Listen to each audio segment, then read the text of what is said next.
narrativa, e quando você lê uma narrativa, um relato histórico, como na maioria das vezes acontece nos evangelhos e na maioria dos textos bíblicos, quando você lê um relato histórico, você tira lições, você aprende com isso a partir das reações das pessoas. E é interessante, nós vamos analisar uma reação hoje e ver justamente como é que isso se aplica à nossa vida. Então veja bem, só para recapitular, os versos 20 a 22. Diz o texto: chegada a tarde, pôs-se ele à mesa com os 12 discípulos. E enquanto comiam, declarou Jesus: em verdade vos digo que um dentre vós me trairá. Qual é a reação? E eles, os discípulos, muitíssimo contristados, começaram um por um a perguntar-lhe: porventura sou eu, Senhor? Então, uma hora triste, diz a palavra de Deus. Eles ficaram realmente abatidos no coração. Uma tristeza profunda apoderou-se daqueles homens. Qual a razão? A razão, melhor, quais as razões? Duas. A primeira, havia um traidor entre eles. Jesus seria entregue aos fariseus, Jesus iria ser preso, talvez eles não pensassem que Jesus fosse à cruz naquele momento, mas sabiam que ele ia ser preso, seria entregue aos fariseus, através das mãos de um deles. Isso por si só é muito triste. Pessoas que conviveram juntas, e como eu já falei, participaram das mesmas coisas, companheiros de jornada, seguidores de um mesmo mestre, um deles era o traidor. Mas a outra razão, e a principal razão para eles ficarem tristes naquele momento, é porque eles tinham uma dúvida no coração. E qual era a dúvida no coração? Será que esse traidor serei eu? Será que serei eu o traidor? Porque eles perguntaram desta maneira. A pergunta deles funciona mais ou menos, vou usar uma expressão que não é incoerente em si, mas é uma afirmação duvidosa. Como assim?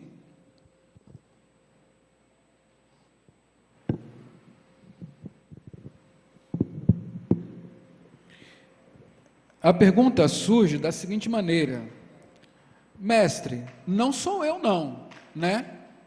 Ou sou? Seria melhor a tradução dessa maneira. Cada um olhou para Jesus e perguntou: mestre, melhor afirmou, mestre, não sou eu, ou sou eu? Era isso que eles queriam saber.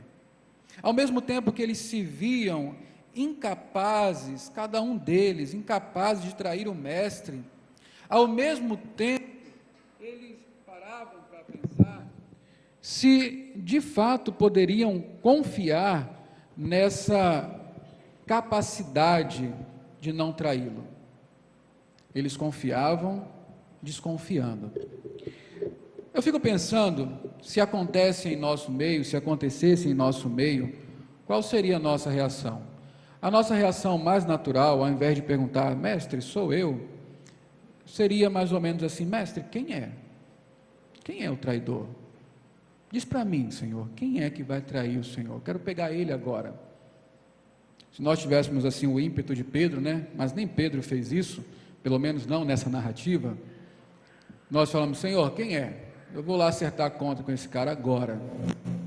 Ou então nós ficaríamos, ainda que não perguntando quem é, mas cogitando conosco mesmo, né, com nós mesmos, a respeito de quem seria esse tal traidor.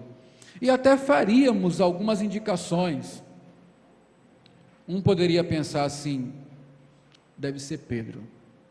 Pedro com esse jeitão dele, de valentão, de querer ser o líder, de dizer que vai a toda com o mestre, isso nunca me cheirou bem.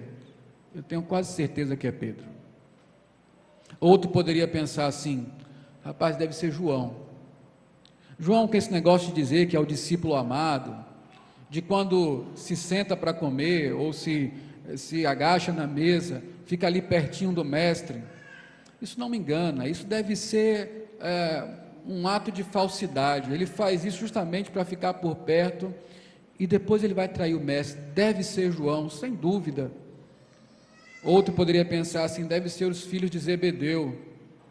Aquela conversinha dele de: mestre, quando o senhor puder, me coloca lá à sua direita e à sua esquerda. Isso não deve acabar bem. São esses dois. Mas isso não aconteceu ali. Na verdade, o que aconteceu é que cada um se entristeceu pelo fato de cogitar que ele mesmo poderia ser o traidor. Isso é muito saudável. E aí nós encontramos aqui uma dúvida saudável. A pergunta deles revela isso: mestre, não sou eu, ou sou? No verso 22. É a pergunta que cada um discípulo fez. Eles estão duvidando da capacidade deles de serem realmente fiéis ao Senhor.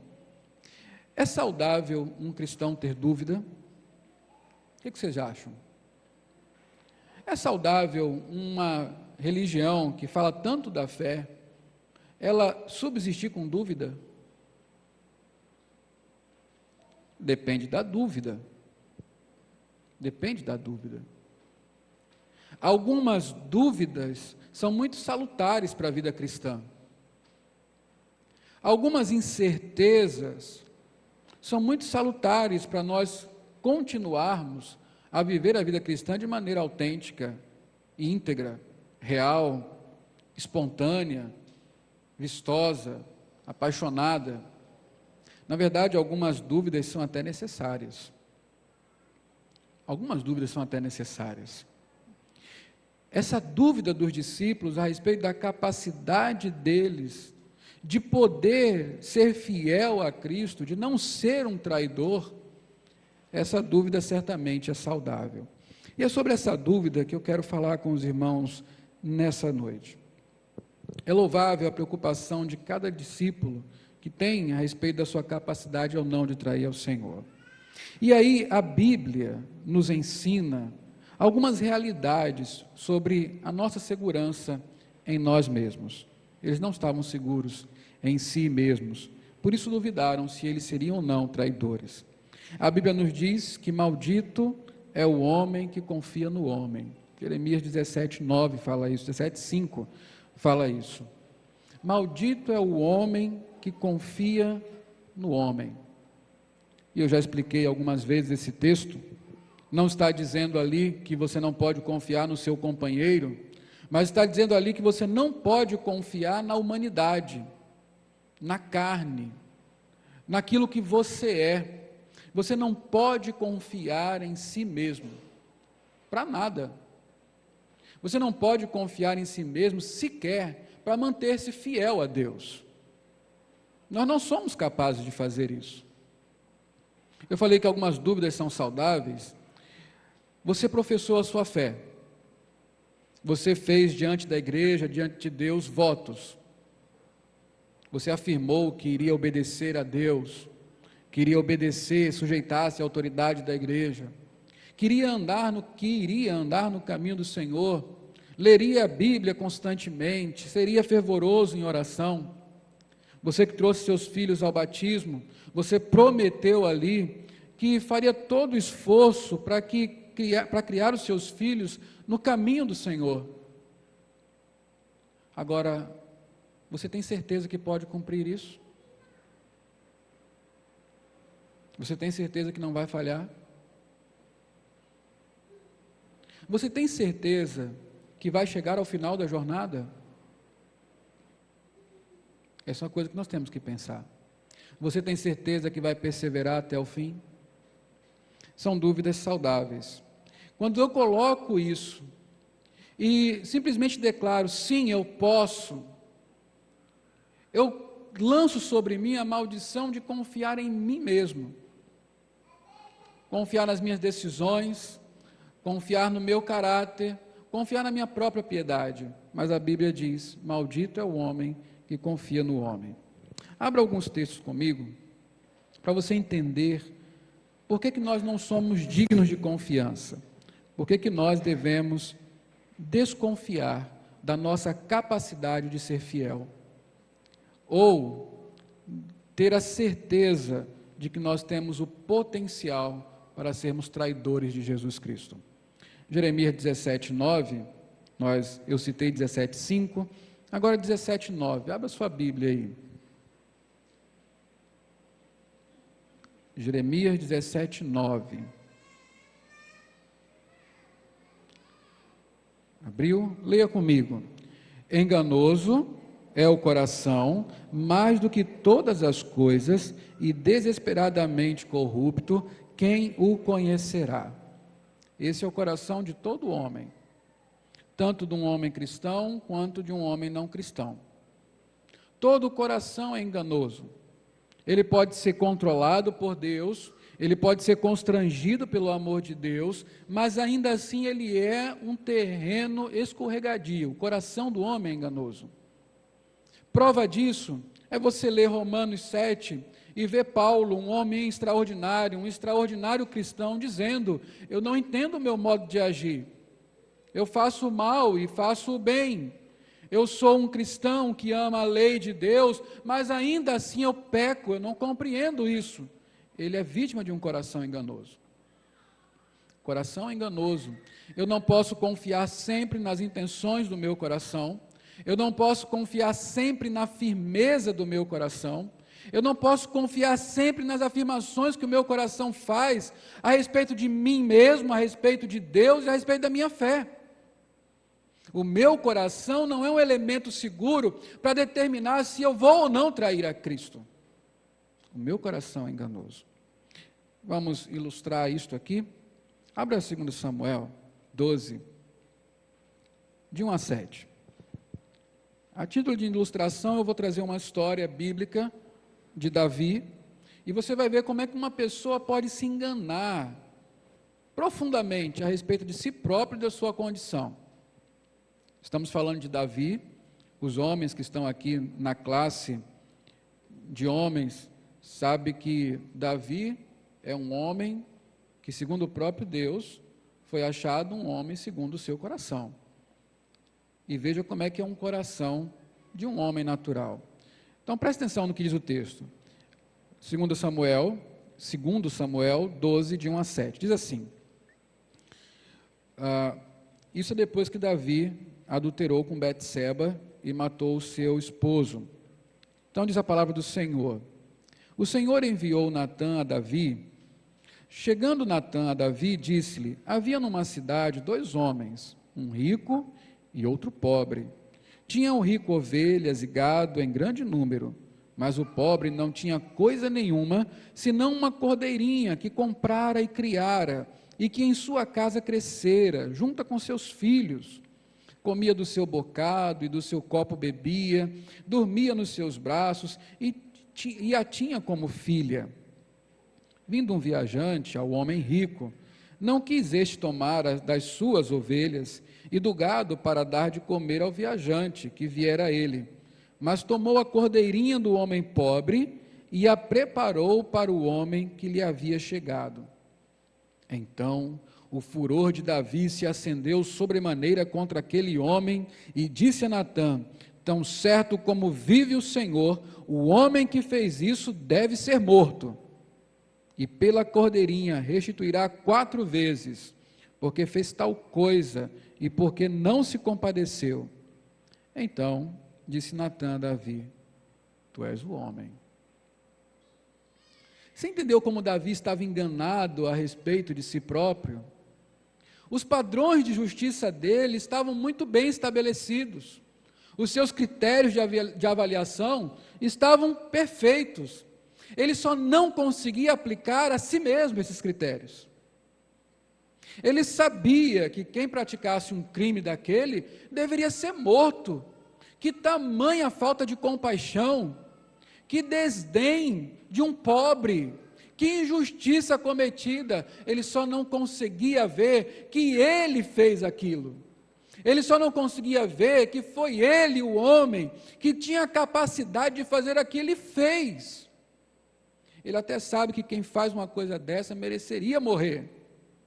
Ele só não conseguiu ver que ele era esse homem. Sabe por quê? Porque o nosso coração nos avalia para mais. O nosso coração nos justifica. O nosso coração pensa a nosso respeito mais do que é conveniente. E nos convence disso. Nosso coração não é apenas enganoso, mas ele é vaidoso. O nosso coração não é apenas enganoso e vaidoso, ele é idólatra. E o principal ídolo que está lá no coração da gente é o eu. E para o nosso coração nós somos bons demais. Somos incapazes de fazer mal a uma mosca. Somos incapazes de trair. O nosso coração nos avalia mal. É o que a Bíblia nos diz e nos mostra através de exemplos. Eu queria que você abrisse um outro texto, João 2, de 23 a 25. João capítulo 2, de 23 a 25. Nesse texto nós vamos ver o conhecimento de Jesus sobre a natureza humana. Eu quero que você leia comigo esse texto.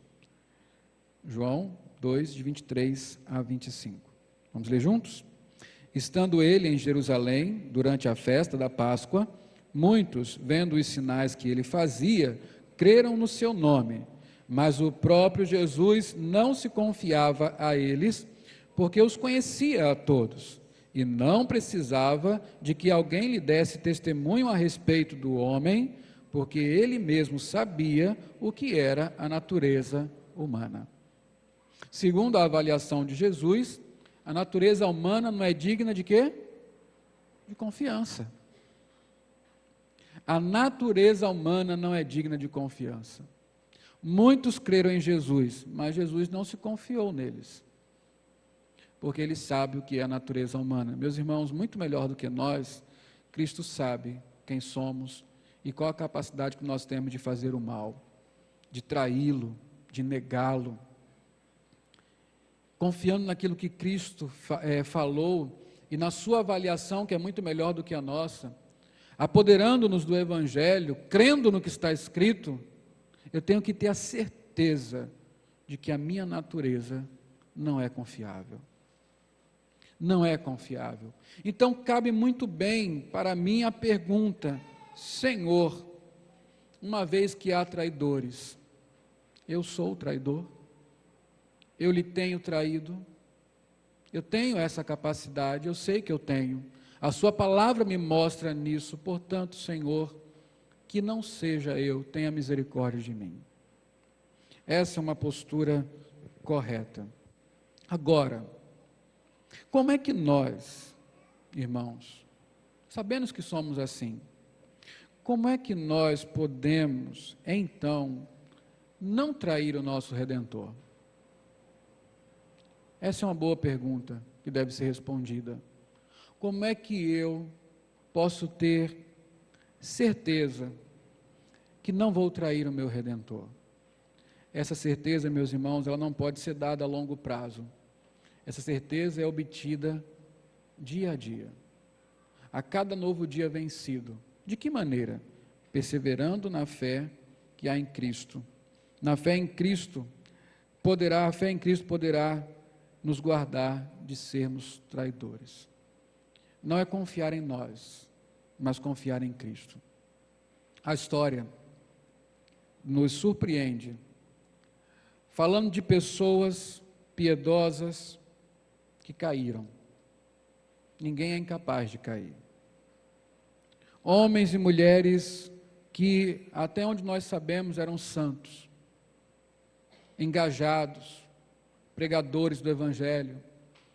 Homens e mulheres que durante muito tempo dedicaram a vida a Cristo, ao reino de Deus, e que caíram, adulteraram, roubaram, mentiram. Não estou falando desses aí não, que se dizem cristãos, estão sempre envolvidos em escândalos. Estou falando de gente séria, que era digna de admiração e que caiu. E se você perguntar para eles, se você pudesse voltar no tempo e conversar com alguns deles, nos seus momentos áureos, eles seriam capazes de dizer: não, eu nunca farei isso. Quantos pregaram contra o adultério e adulteraram? Quantos pregaram contra o roubo e roubaram? Quantos pregaram contra a idolatria e são idólatras? Quantos pregaram sobre a perseverança em Cristo e se desviaram? Não há garantias em nós mesmos. Quando eu cheguei no seminário, no meu primeiro ano, chegou ao fim uma fase da Igreja Presbiteriana do Brasil. Aqui era conhecida como a era do Caio Fábio. Aqueles que têm mais vivência na história da igreja, puderam acompanhar de perto o ministério deste homem. Um ministério poderoso, de almas transformadas por meio da pregação daquele homem. Talvez um dos maiores pregadores que o Brasil conheceu até então, evangelista. Quando eu cheguei no seminário, antes de falar sobre isso, o Caio Fábio, para se ter ideia, foi o modelo de muitos pastores da geração dele. Muitos pastores da geração dele queriam ser como ele. Quando eu cheguei no seminário, estourou uma notícia estrondosa. O Caio Fábio havia adulterado e estava envolvido num sistema de corrupção. A Igreja Presbiteriana do Brasil ficou sem chão. Como este homem pôde fazer isso? Como este homem pôde cometer tamanhos pecados, tão graves crimes? Como um homem que fez tanto pode estar envolvido em coisas tão baixas hoje? Infelizmente, o Caio Fábio não voltou ainda. Não demonstrou arrependimento de nada do que fez. Isso é só para ilustrar, meus irmãos, o caso é público, eu não estou fazendo nenhuma fofoca aqui. Isso é só para ilustrar que até os melhores caem. Até os melhores caem. E essa é a advertência bíblica: aquele que pensa estar em pé, cuide para não cair. Então, como é que nós podemos seguir adiante com o alívio de não sermos traidores? Só perseverando na fé em Cristo. Só olhando para Cristo. Quando você volta para o texto de Mateus, lá no capítulo 26, tem um dado interessante. Que dado é esse? Eles perguntam se seriam os traidores, e Jesus não responde. Melhor, Jesus responde de maneira enigmática, né? Ele fala: aquele que comigo põe a mão no prato, esse me trairá. Quando nós lemos as narrativas dos outros evangelhos, parece que eles não entenderam muito bem quem foi o traidor. Eles não conseguiram discernir quem foi aquele que pôs a mão no prato com ele, quem foi aquele que dividiu a refeição. Quando Jesus fala para Judas o que tem para fazer, faz depressa, eles pensaram que Judas saiu para comprar alguma coisa, e não que ele estava saindo para trair Jesus. Talvez naquele momento eles não tenham entendido quem era o traidor. Ao que parece, apenas Judas sabia de fato quem era o traidor. Uma pergunta ficou sem resposta para aqueles homens. E talvez essa pergunta fique sem resposta para nós. A pergunta que nós fazemos para Deus: será que eu sou um traidor? Talvez não, mas certamente o potencial está em nós. E então nós precisamos de Cristo. E aí, meus irmãos, nós, de maneira muito prática, vamos ver algumas coisas na Bíblia, a fim de você entender como dia a dia eu me mantenho fiel a Cristo e me guardo de ser um traidor. Logicamente, olhando para Cristo perseverando na fé nele. Como é que se persevera na fé em Cristo? Como é que nós nos mantemos fiéis a Cristo? Esse é um trabalho diário. Abra comigo Filipenses 3.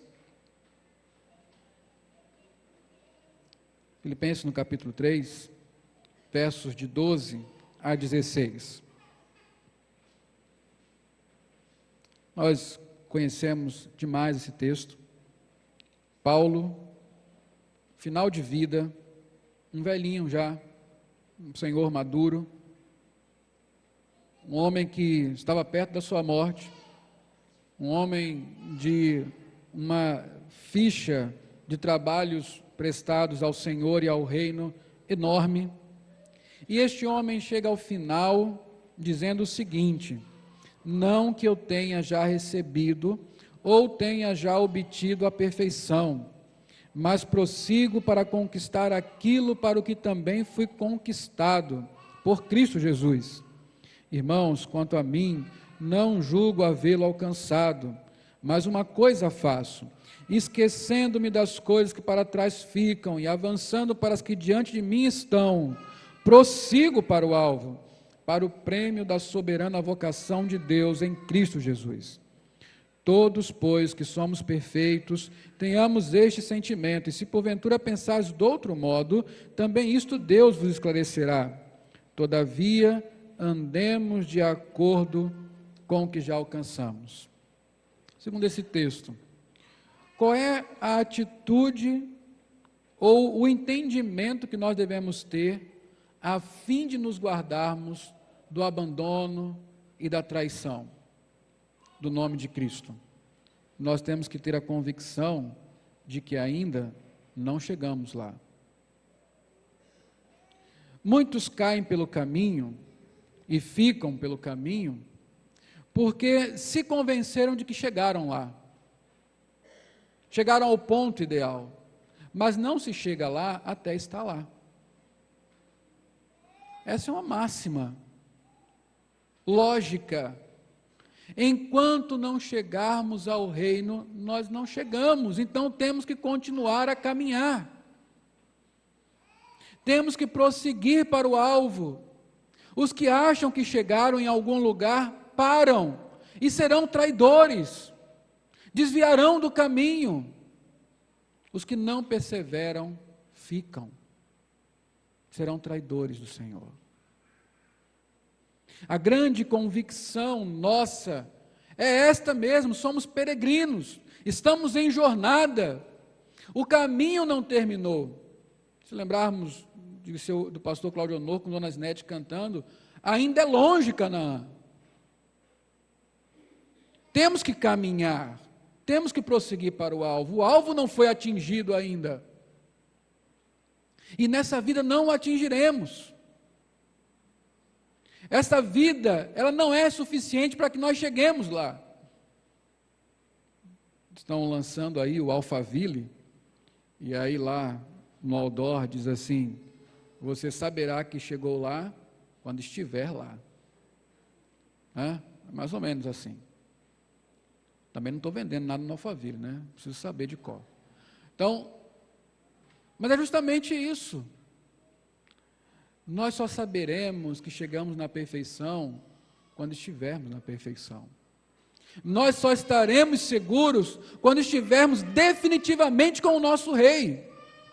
Até lá estamos em perigo. Até lá o potencial do mal está em nós. O desejo de pecar, a antiga natureza, o velho homem está aí latente. Enquanto for assim, podemos trair o nosso Redentor. Podemos desviar do caminho. É por isso que a caminhada cristã é marcada por perseverança, prosseguir para o alvo. Aqueles que se cansaram ou que estimam ter chegado, esses ficaram. Ainda não chegamos lá. Ainda não cheguei lá. Outra coisa, está em 2 Pedro 1, de 3 a 11. 2 Pedro 1, de 3 a 11.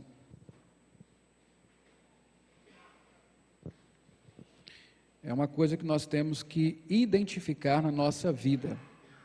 Diz assim o texto: visto como, pelo seu divino poder, nos têm sido doadas todas as coisas que conduzem à vida e à piedade, pelo conhecimento completo daquele que nos chamou para a sua própria glória e virtude, pelas quais nos têm sido doadas as suas preciosas e muito grandes promessas, para que por elas vos torneis coparticipantes da natureza divina, livrando-vos da corrupção das paixões que há no mundo. Por isso mesmo, vós, reunindo, presta atenção nisso, como é que um cristão vive a fim de certificar-se que não trairá o Redentor. Por isso mesmo, vós, reunindo toda a vossa diligência, associai com a vossa fé a virtude, com a virtude o conhecimento, com o conhecimento o domínio próprio, com o domínio próprio a perseverança, com a perseverança a piedade, com a piedade a fraternidade, com a fraternidade o amor. Por quê? Porque estas coisas, existindo em vós e em vós aumentando, fazem com que não sejais nem inativos, nem infrutuosos no pleno conhecimento do nosso Senhor Jesus Cristo. Pois aquele a quem estas coisas não estão presentes é cego, vendo só o que está perto, esquecido da purificação dos seus pecados de outrora. Vamos ler juntos agora? Por isso, irmãos, procurai com diligência cada vez maior confirmar a vossa vocação e eleição, porquanto, procedendo assim, não tropeçareis em tempo algum. Pois desta maneira é que vos será amplamente suprida a entrada no reino eterno de nosso Senhor e Salvador Jesus Cristo. Amém. Progresso e confirmação. Confirmação que vem pelo progresso. Pedro está falando aqui de virtudes que se associam uma à outra em nossa vida, que devem estar presentes em cadeia, e não apenas presentes, mas aumentando. E é justamente esta presença dessas virtudes e o aumento delas que nos dará a convicção de que estamos caminhando corretamente diante do Senhor. Algumas perguntas. A sua fé é mais forte do que era há alguns anos atrás? Mais madura? Seu amor por Deus é mais profundo e intenso do que era há alguns anos atrás? A qualidade da sua vida de santificação é melhor do que era alguns anos atrás? A comunhão que você tem com os irmãos hoje é maior e mais profunda do que era há tempos atrás? Você sabe perdoar melhor? Você é mais generoso? Você é mais fiel? Você é mais obediente a Deus? Você é mais submisso à sua palavra? Essas coisas estão aumentando em você? Você tem certeza de que está progredindo? Se você não tem certeza de que está progredindo, você não está parado, você está regredindo. Está a um passo de trair o Redentor. Está a um passo de deixar o caminho e voltar atrás. Meus irmãos, a vida cristã é uma exortação a que nós busquemos nos convencer de que somos salvos dia a dia. Eu sou um calvinista de 5 pontos. Essa é a minha convicção teológica. Creio plenamente que uma vez que uma pessoa é salva, ela será salva eternamente. Ela não pode perder a salvação, mas não sou um acomodado. Não sou um acomodado. Dia a dia eu sou impelido a me questionar e perguntar: de fato eu vivo como um crente, como um eleito de Deus, como alguém que foi à cruz com Cristo? Eu vivo à sombra dessa cruz? É ela que me constrange, é ela a minha motivação para viver, para servir, para amar, para crescer. Se não há progresso, se não há confirmação, há perigo tem que se acender uma luz vermelha, uma buzina tem que soar, perigo! Talvez eu e Judas estejamos no mesmo caminho. Um último texto, para nós encerrarmos. Nós já vimos duas coisas. A certeza de que não chegamos lá, progresso e confirmação são coisas necessárias para nós sabermos que estamos sendo fiéis a cada dia ao nosso Redentor. Hebreus 12, de 1 a 3, por favor, abra nesse texto.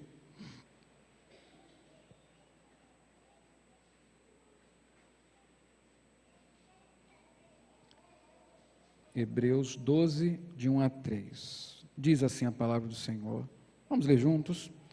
Portanto, também nós, visto que temos a rodear-nos tão grande nuvem de testemunhas, desembaraçando-nos de todo o peso e do pecado que tenazmente nos assedia, corramos com perseverança a carreira que nos está sendo proposta, olhando firmemente para o autor e consumador da fé, Jesus, o qual, em troca da alegria que lhe estava proposta, suportou a cruz, não fazendo caso da ignomínia, e está assentado à destra de Deus, do trono de Deus.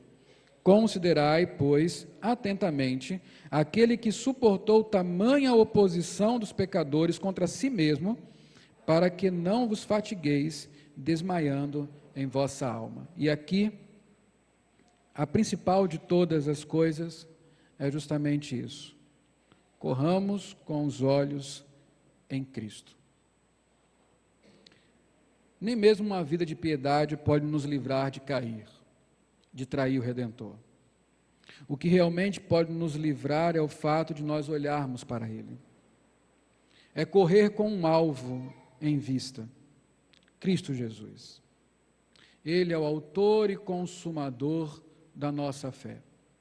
É nele que está a nossa suficiência. É nele que nós perseveramos. É Ele quem não permitirá que os nossos pés vacilem. É Ele que nos livrará de tropeços. É Ele que nos conduzirá até o fim. É Ele que começou e terminará a grande obra em nós. Só Cristo. Só a fé em Cristo. Nos diz aqui, e aí tem tudo a ver com este dia em especial, porque o texto nos remete à cruz, ao Cristo sofredor, que sofreu a ignomínia, o vexame, a dor, a cruz, a oposição dos pecadores. E a Bíblia nos manda, o escritor aos Hebreus nos manda olhar para este, que a despeito da ignomínia, a despeito da cruz, da oposição, prosseguiu, foi até o fim, e hoje está à destra de Deus. O que não morreu apenas, mas morreu e ressuscitou. Como cantamos agora há pouco. E é justamente isso que está reservado àqueles que perseverarem até o fim. Aqueles que olharem para Cristo, entendendo que são fracos, entendendo que não podem suportar as pressões da própria carne, do mundo e do diabo, que precisam perseverar, que precisam correr, que precisam olhar para o alvo, que precisam convencer-se a cada dia de que estão realmente salvos.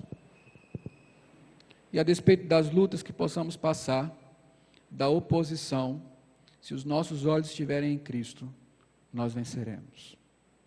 Nós não trairemos, mas estaremos com Cristo aos seus pés, aonde Ele nos mandar. É isso que nós queremos, é isso que nós devemos desejar. Por isso nós precisamos da misericórdia de Cristo. E aí olhar para a cruz, onde Cristo venceu seus inimigos, nos faz saber que nós também podemos vencer com Ele. Lá na cruz, Jesus derrotou a morte, derrotou o inferno, o diabo e o mundo. São esses os nossos inimigos. Lá na cruz, Cristo conquistou bênçãos espirituais que nos ajudarão a vencer as oposições, as tentações, as opções de desvio. Por isso, temos que olhar para Cristo. Essas três coisas juntas nos garantirão, um dia de cada vez, que continuaremos até o fim em fidelidade ao nosso Redentor. Que Ele se apiede de nós e nos sustente na caminhada. Amém? Curve sua cabeça.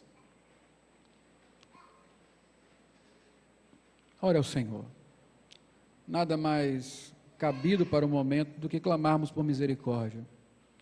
Potencialmente somos traidores, mas de fato não somos, se Cristo nos sustentar, se Ele nos fizer perseverar, e se nós dispormos o nosso coração a vivermos em busca de chegar lá no alvo, de progredir em santidade e confirmar nossa vocação, com os olhos fitos naquele que não apenas nos deu a fé, mas que também é quem a recebe e que nos devolve em graça, misericórdia e amor.